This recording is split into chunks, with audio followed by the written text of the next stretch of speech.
Well, the first time I heard Gibran was really at a wedding when I was a little boy, and hearing those verses then and now continuously hearing more and more of it, it's been a great journey for my life, and I think a journey for many, many people, and this is going to be a great part of this fantastic exhibition. He was able to bring together opposites, to go beyond the binaries. I was like, that is so deep, the concept of we can only understand ourselves when we know our own pain. I needed to figure out who this guy was. And I looked it up and I was like, oh, he's from Lebanon. Again, from the Prophet, I felt like I realised I am far, far greater than I know, and I can rise above anything, and that really got me out of a dark place. So that's one of the great things that I got out of Gibran. I find Kahlil Gibran's The Prophet to be really progressive, and I have found that book to be like a guidebook that is still very relevant today. And I feel like everyone should have a copy of the book. And if they're ever stuck on a topic, whether it be love or children or marriage or food, you could open a chapter of The Prophet, and Kahlil Gibran has given a very progressive answer in the way to look at things and to view things a bit differently from the way you possibly have. For a lot of other artists that I've come across, there is an individual relationship with Kahlil Gibran's style of writing. Gibran was one of those teachers, if you like. He wanted people to sort of have an inward journey, and through that inward journey, your life's purpose will flourish, and never again will you tread a trodden track, so to speak, and you'll tread the track that was sort of made, fated, designed for you in all aspects. Your pain is the breaking of the shell that encloses your understanding. They were the first lines I ever heard from Kahlil Gibran. Maybe the biggest contribution of Kahlil Gibran to my life was that he expanded my life from very, very personal boundaries to the whole world and all the beauties. And I could feel how I'm connected with everything and everybody around me, and how there are opportunities everywhere. And I could see how I'm responsible about everybody around me in any way that I can do. And this responsibility was not in a sense of burden, but it was in a sense of connection and feeling and feeling connected. So it was all joy. For me, the biggest attraction to Kahlil's writing style, as opposed to his actual writing, is the introspection that is involved. It's often a sort of self-questioning, a self-investigating. Being a woman, I fell in love with the love of the different women in his life, the way he treated women, he respected them, he loved them. Gibran showed me how to connect to people in a different way, how to connect to society in a different way, how to connect to somebody other than me. I think there's certainly something for everyone in the works of Gibran to access and appreciate. What strikes me about Gibran, Kahlil Gibran, he's a real person, as I indicated earlier. And he was in love with a girl called Salma Karami. And he didn't have the chance in his books. It's in The Broken Wings, where he didn't get the opportunity to marry her because there was a bishop those days who gave his nephew the opportunity to marry this girl. But she died giving birth. And the saddest part of that story is Gibran stood over her grave and told the gravedigger, "Today you have buried the last smile of Gibran, Kahlil Gibran, over Salma and her baby." I think Gibran's work today, if we take it into context, is probably more to do with the fact that he envisioned his work to be an unfolding work that will just expand in voice. I mean, he's credited of saying, you know, I've come to say a word, and I shall say it now, but if death prevents my word, it'll be said by tomorrow by the multitudes. So there was this visionary quality, which he was reluctant to take on, of course. It is a big honor for us to be here and to talk about our genius, Gibran.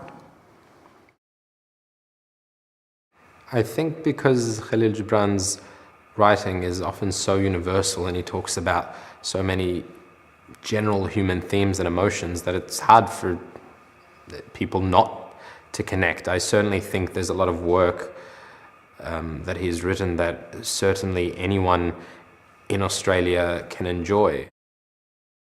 Gibran had a beautiful, loving relationship with Mayzeda. This is my favourite relationship in all of Gibran's stories, and it's captured beautifully in the letters, the love letters from Kahlil Gibran to Mayzeda in Professor Bashrui's book, where he talks about the blue flame, and this is why I like wearing blue when I talk about Gibran, because it's that yearning for the God self from the Sufi teaching.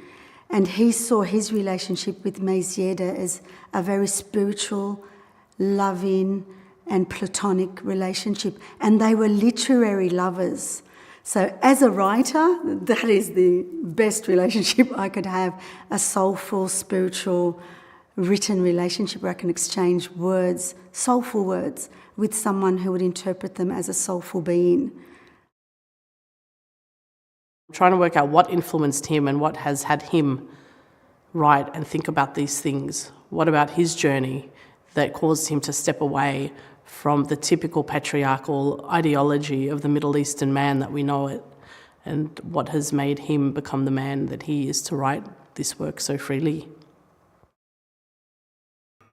Being non-white and of a different faith than most people in Australia, we have a lot more unpacking to do with our identity, and what Kahlil Gibran often does with unpacking identity is divorce it from just the concept of geography, and all of a sudden it's about spirituality and God and introspection.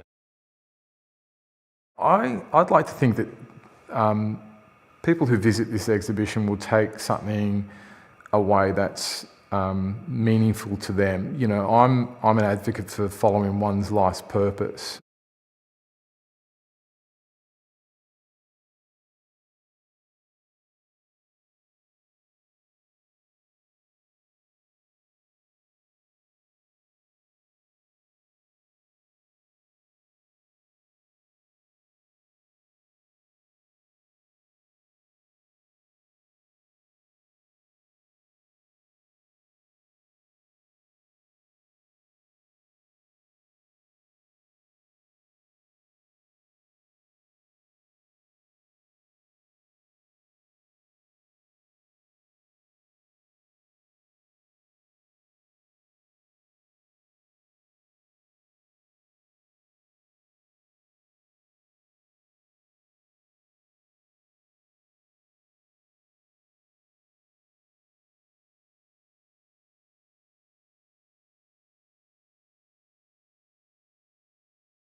Gibran's legacy in popular culture has taken him. Other aspects like Johnny Cash, if you ever watched the movie Walk the Line, it was Walk the Line. There's a scene, it was so important to Johnny Cash that, you know, when in the hotel room she gives him the Prophet and says, I've just read this book, you got to read it, it's amazing. Gibran has started his life in a very hard way because he didn't have all the possibilities to, all the money that he needed to just spread his work. And he made sure, before he died, in his will. Gibran is very famous in Iran, and I know at least 7 or 8 of his books that have been published and republished by several publishers. And yeah, when you talk about Kahlil Gibran, there are many people who know him, who have read from him. Any person with any interest in literature or philosophy or even anthropology, Gibran's books have a lot of inspiration in them. In today's world, Gibran's work is very relevant. A study we just completed a few months ago where we compiled only the first edition translations of the Prophet, and we're up to 108, which puts him in the upper echelons of translations of a single body of work. In actual fact, he's the #1 poet in that space and number 10 overall. So relevance speaks in translation, so that's for sure. Many things happening in Bashari at the moment to honor Gibran. There is a national committee there that is really working hard to spread more and more about Gibran there. And as you know, they converted the monastery to a museum there. And people would be visiting the museum around this time more than his house where he was born. And people would come from all over the world. And what really impressed me was a group of people that came from China. They were Hindu and they came to honor Gibran. They brought their own instruments, which made of bamboo. They did make it, and they started to play all his music on their instrument, and the people were in hundreds watching and excited about what's happening in there. Reading what he said, I saw my own independence growing up and having to perhaps detach from my understanding of what I needed to be when I grew up. And from there on, I sort of just began to explore myself more and have always, like I said, kept the copy of the Prophet close with me. Gibran, for me, and a lot of other people I've found, is just really a beacon, a flashlight towards something that you're already seeking because it's seeking you.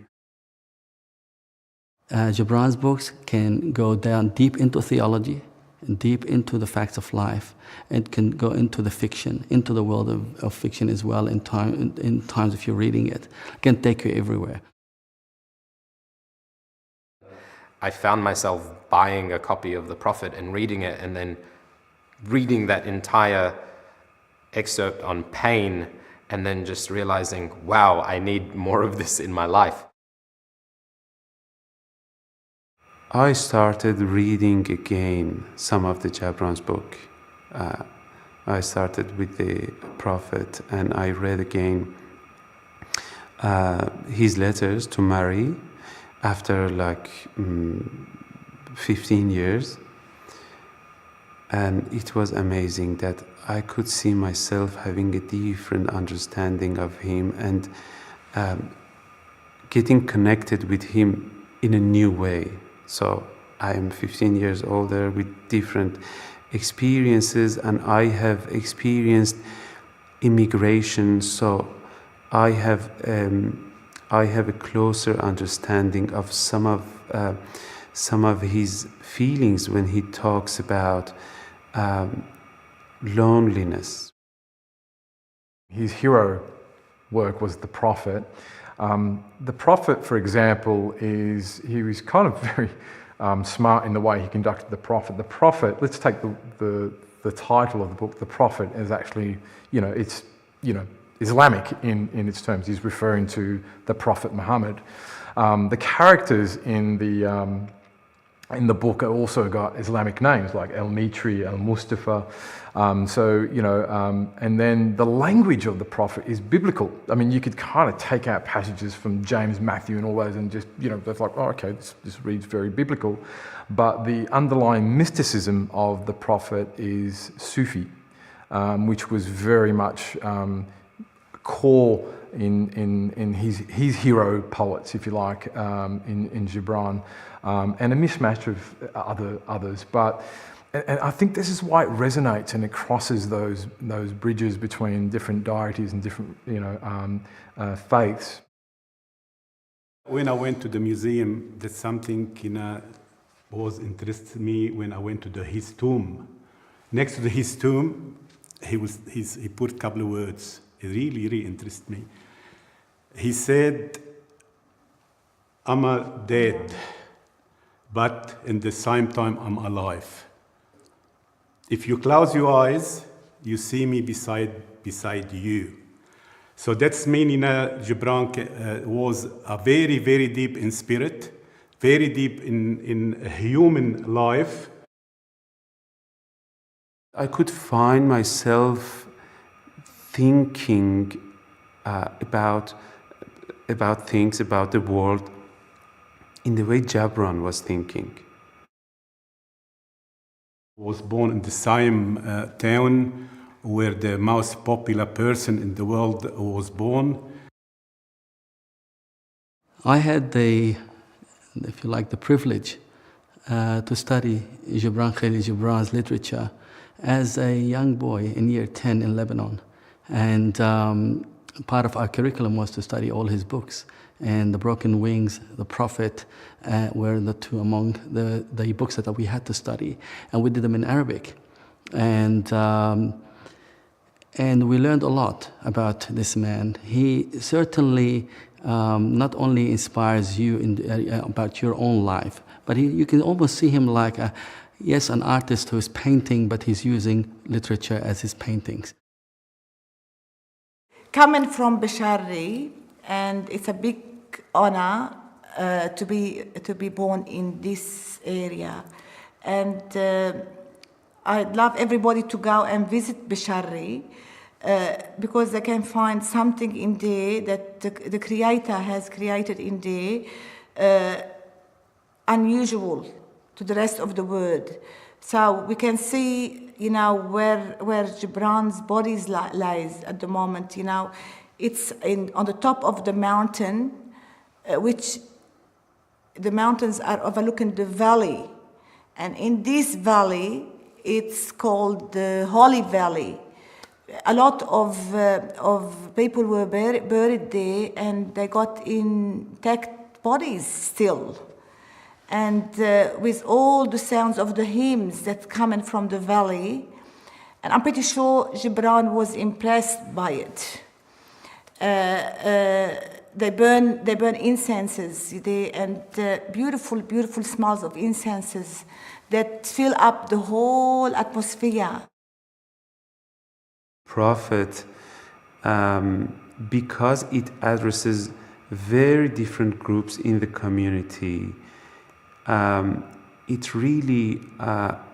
is really worth reading and rereading again. And maybe the reason that this book is so popular is that it is like a mirror, like a big picture, big painting that everybody can find somebody similar to himself, or everybody can see himself in this big frame. Maybe this is the reason that Prophet is so popular. And it was the same in Iran.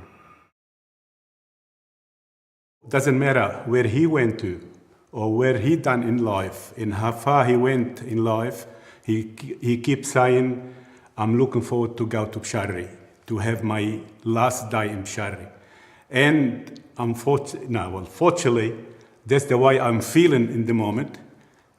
Or from the first day I arrived to this country, I'm still looking forward to back where Gibran liked to go to. The greatest influence at the moment that Gibran has in my life is that it's influenced me to write books for children about the message of the Prophet. It is very important in our society, I think, for moving forward, that our children understand the importance of being aware of awareness of spirituality, of having a sense of greater self and that yearning for greater self, and also for building up their self-esteem. I think we'd have a more harmonious planet if we could just help our children really understand how great they really, really are. And they are far, far greater than they know. Instead of knocking them, we need to look at the positive. So the quote when he's discussing love says, fill each other's cup, but don't drink from the same cup. And there's so many ways to interpret that quote.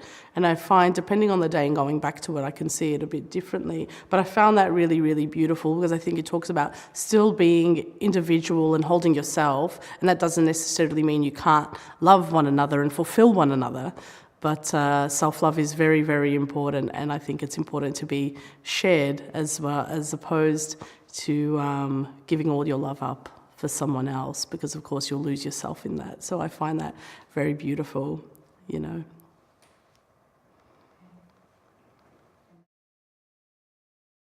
On reason and passion.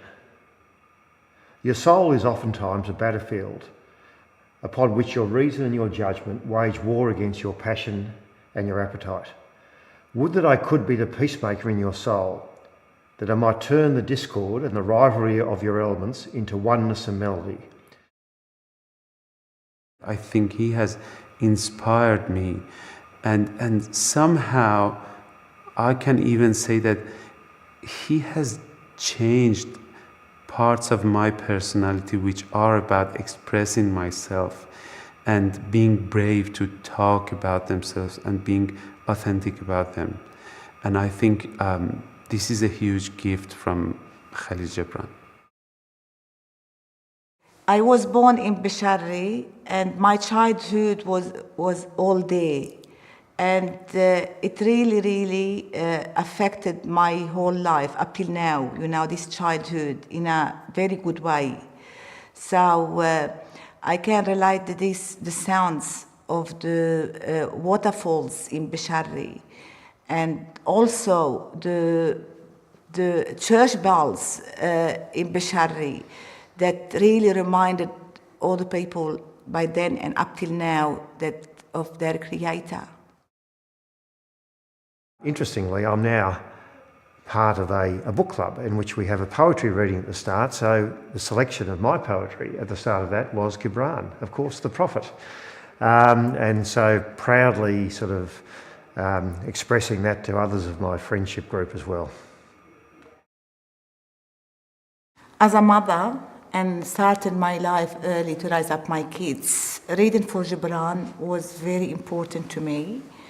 And the thing that I got from there to really give the freedom to my children to be who they are.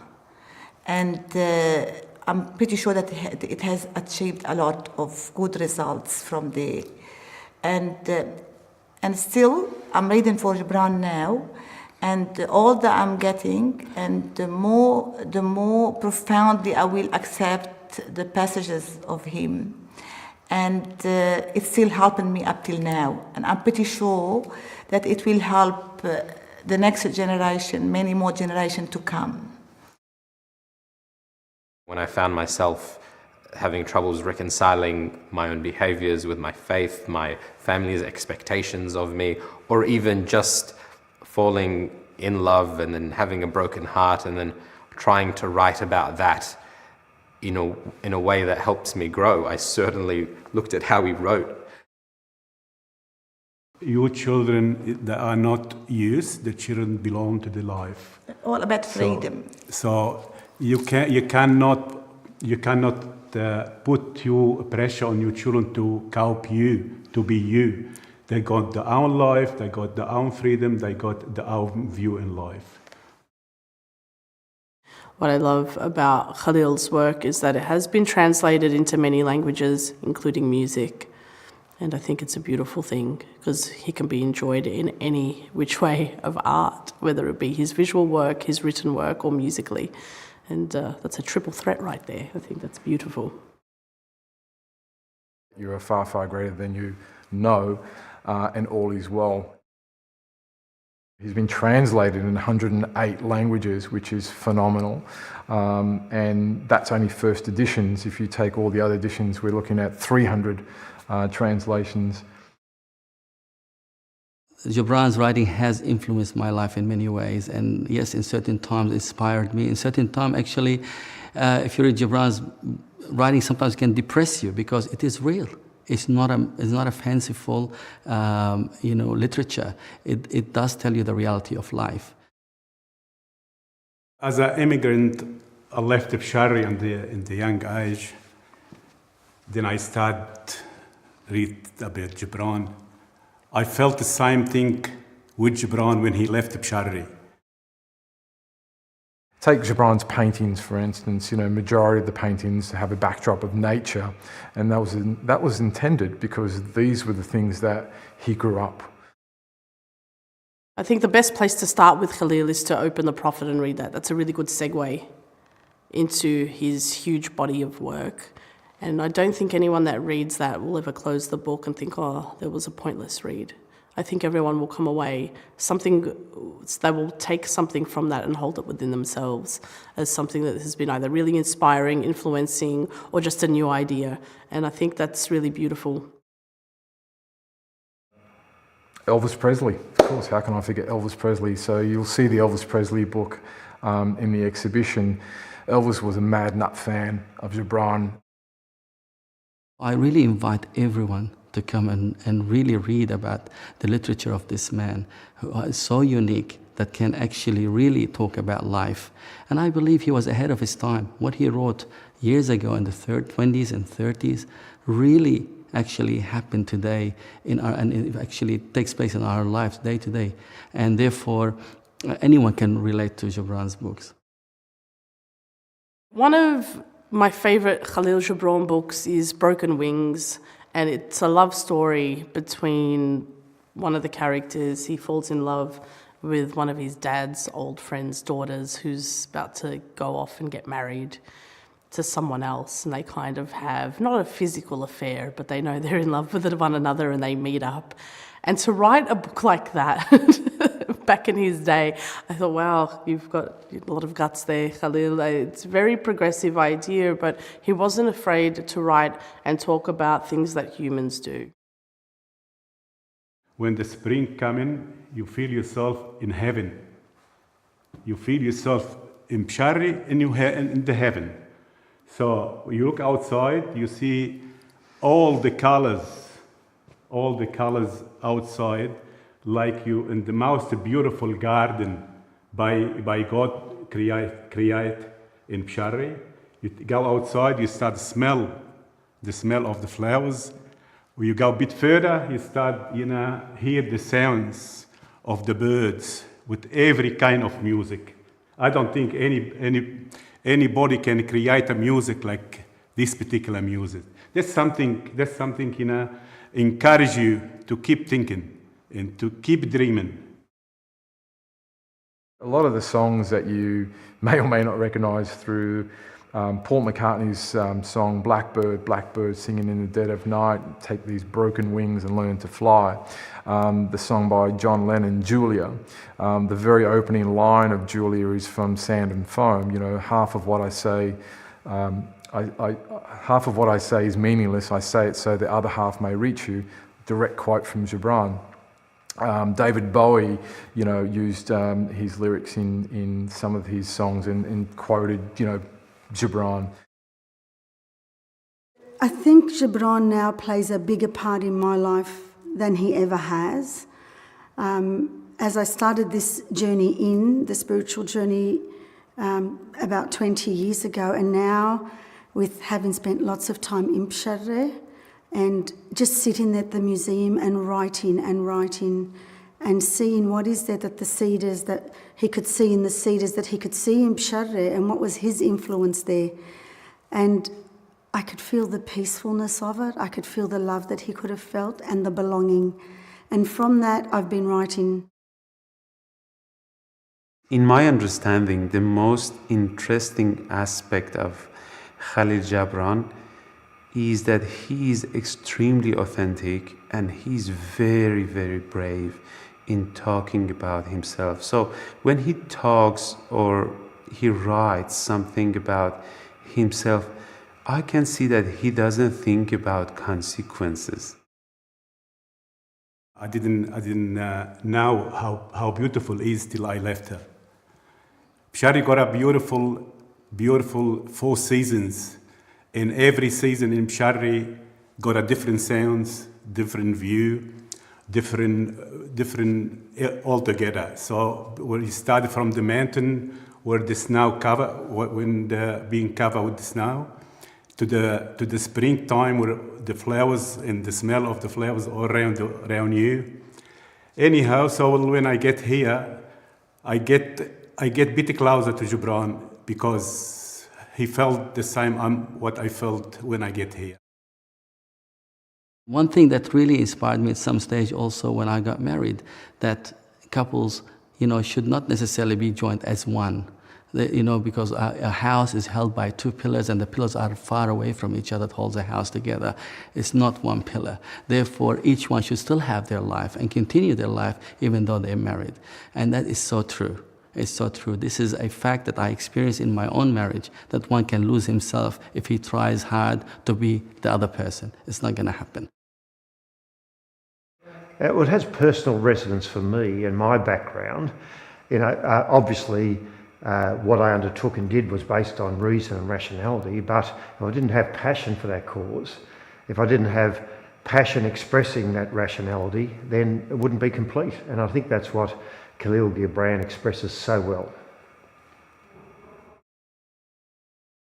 Being in Bishari, this gorgeous place has inspired us a lot, and I'm pretty sure that it has inspired Gibran a lot. You name it, the views, the valley and the mountains. It's a lot in the waterfalls that's still murmuring in our ears up till now. And all this has made of Gibran what he is and what he has produced in his life. Gibran talks a lot about being fair, and being equitable to people. He talks a lot about the underprivileged and those who suffer in society because of wrong decisions made by politicians. And therefore, I always listen to that, and I always try to take that to heart in my business, to be fair to my partners in business, to be fair to my staff, to be fair also to the country that housed me and gave me the opportunities, because that is the key to success, is by really doing things not at the expense of others, which Gibran used to talk about all the time. And so therefore, yes, I do take some of his principles as a guideline in the way I operate my businesses.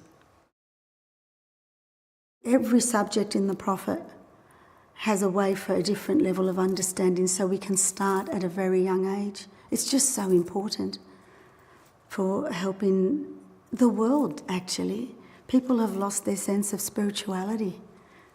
And I know everyone can call, there's different religions, different modalities, but where's the soul in it all? Where's the spirit in all? I think Gibran has captured the spirit of godliness, of goodness, for goodness sake.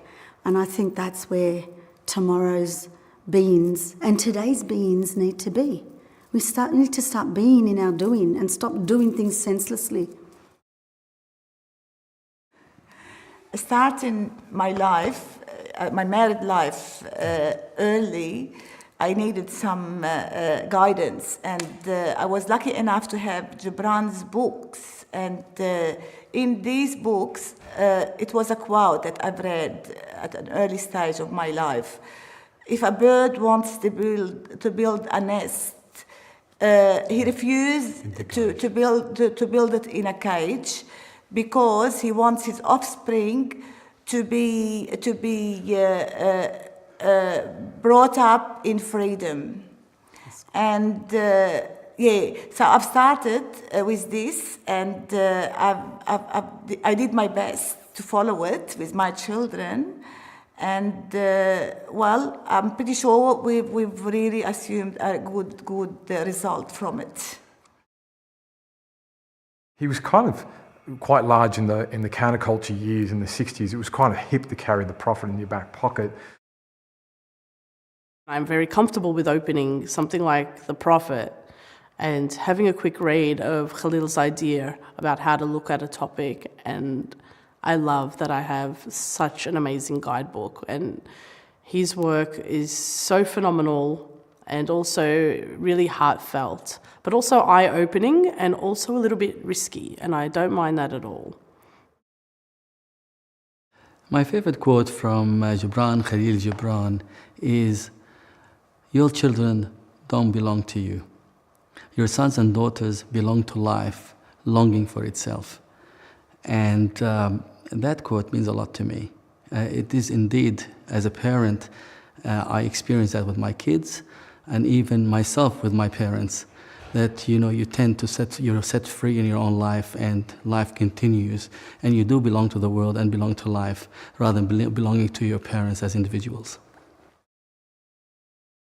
In the Prophet, he uses the word love so many times in talking about work.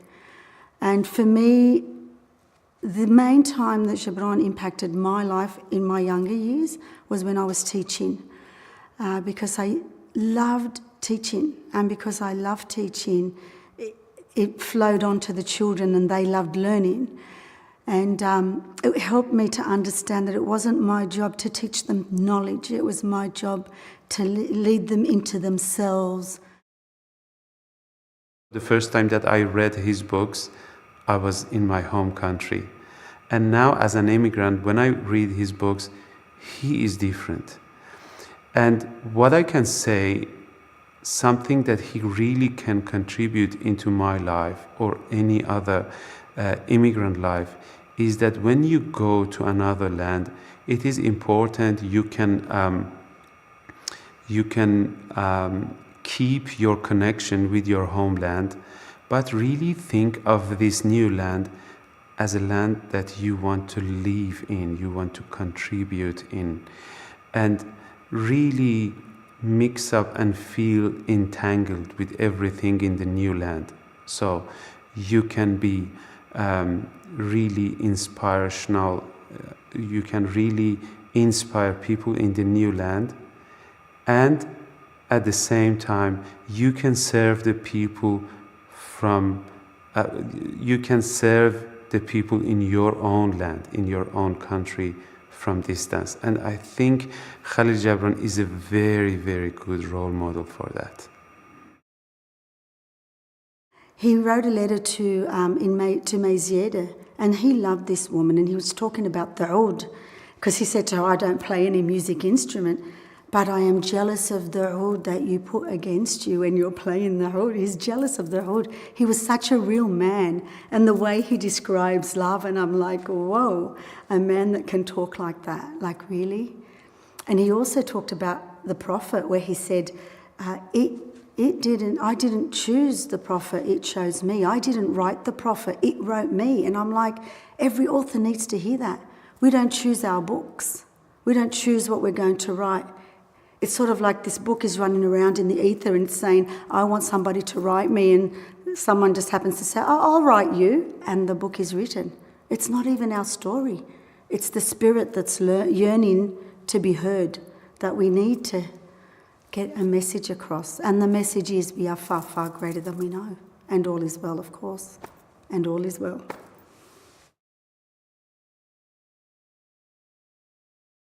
When you go outside the house and you go to the valley and you see all the colors in the world on this particular and this particular like a gardens, and the sounds of the birds, go around. The most beautiful music you can hear in your life. Then you can hear the water coming from the top of the mountain down the valley, and you can hear the noise of it. That's something you cannot recognize it when you're there. But when you leave it and go a little bit far from it, that's back to your mind. And you start, think of it, and you feel like to go there and enjoy it at least one more time. And the other thing that inspired me about Gibran is going into his museum in Lebanon, going up to Bshari and visiting his museum and looking at his paintings, looking at his writings. But what inspired me most is going down to see his coffin and standing in front of his coffin, and then suddenly there is a writing that says, "What are you looking at? I'm not here. I am with you, I'm behind you." And you see his shadow behind you, and how true it is.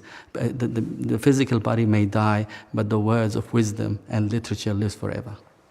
I was lucky enough to visit Lebanon and Bshari in my travels, and the one thing you have to do when you go to Bshari is visit the Kahlil Gibran Museum, which was an old church, and he's now buried there. And the first thing you realize going to this small village is just how beautiful it is, just overlooking the mountains. It's a very tiny village with a few churches, and you go into the middle of the town and you can visit his old house, and there's a big sign that says this is where Kahlil Gibran was born. And when you look out over this beautiful mountains and this tiny village, you're just sort of in awe of all the natural beauty. You sort of think, well, now I understand why Kahlil Gibran had this chance to sort of self-reflect in that sort of cool breeze up in the mountains. It's a very calming and nice environment. And even going into his museum and then seeing his grave, and then on his epitaph it's written, "I'm here standing right beside you." It sort of just puts everything into perspective. His poetry is used, and whether it's funerals, your births, deaths, marriages especially, they've been written into songs. Some of the more famous ones, Johnny Cash, Elvis Presley, and the Led Zeppelins. They've all used, Paul McCartney. They've all used lyrics from Gibran's work in their songs. The Prophet was very, very interesting, and when I read it, I kind of discover something new all the time. The other quote from Kahlil Gibran is about religion, and how isn't religion everything that you do and everything that you think? It's every thought, it's every deed. And it all comes back to the same thing. Are we teaching our children love, compassion, understanding, how to be a friend, how to be a parent, and how to let it go? Because at the end of the day, if we don't let it go and we're holding on to it, we haven't really achieved much. The waterfalls everywhere with this sound murmuring, towards the valley, and the sound of bells, church bells in there that really, really remind you of your Creator all the time. Being a spoken word artist and meeting a lot of poets from around the world and people in Australia from different backgrounds, everyone has, in these circles, everyone has read some Kahlil Gibran, and we all sort of talk about it in different ways. It doesn't really matter where the poets are from. It's certainly something that a lot of writers have referenced in the past in their own journey to find a way to self-reflect. I would say that Kahlil Gibran's work has influenced the way I think and feel about community. But what his work has done for me more so than influence the way I work is actually provide me a guide to thinking about things differently. There's something for every palette in Gibran's books. I've been so fortunate myself, to have heard about him and his family personally from my grandmother, who was in Boston, and they used to share the same street in Boston. And but that's thanks to her that I've started early and started reading about Gibran and wanted to know more and more about him. My favourite quote from Kahlil Gibran is from the Prophet, "Work is love made visible." He was very nostalgic towards the end of his life, his short life, about going back, and he wanted to, be in those valleys, those mountains, and reconnect. But unfortunately, that didn't happen. But his resting place is there now, so I guess in spirit. There was a time that I was really upset in my life. I was really feeling lonely. I was very young. I changed my university, so I feel distance from all my friends, and I was very alone. And I couldn't see beyond the situation. I couldn't see any opportunity or any opportunity for a breakthrough. At that time, it was at that time that I started reading Kahlil Gibran, and what he did with me was that he expanded my world so that I could see what is beyond the ordinary everyday life. So, in the middle of all the chaos in my life, that nothing was fine, by reading Kahlil Gibran, I was able to see the beauty in flowers, in the nature. I was able to see how trees are flourishing, blossoming.